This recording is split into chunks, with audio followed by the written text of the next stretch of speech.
పిల్లలందరూ కూడా వచ్చారు కాబట్టి దామోదరం సంజీవయ్య గారి గురించి కొన్ని మాటలు చెప్దామని.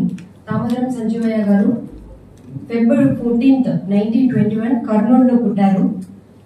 సో 1960 నుంచి 1962 దాకా ఆంధ్రప్రదేశ్ సీఎం గా పనిచేశారు. Is known for his simplicity, integrity and dedication to public service.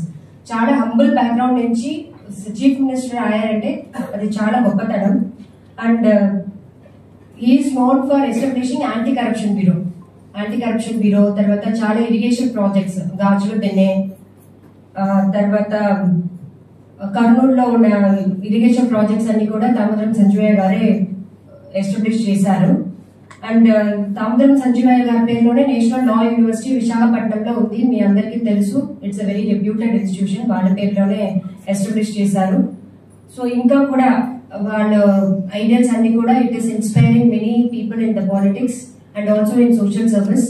పిల్లలందరూ కూడా మీరు వాళ్ళ ఇన్స్పిరేషన్ గా తీసుకొని హంబల్ బ్యాక్గ్రౌండ్ నుంచి ఎవరైనా పైకి లైఫ్ లో అంబిషియస్ ఉంటే they can come up in life అని మీరు ఐడియల్ గా తీసుకోవాలని కోరుకుంటున్నాను. Thank you.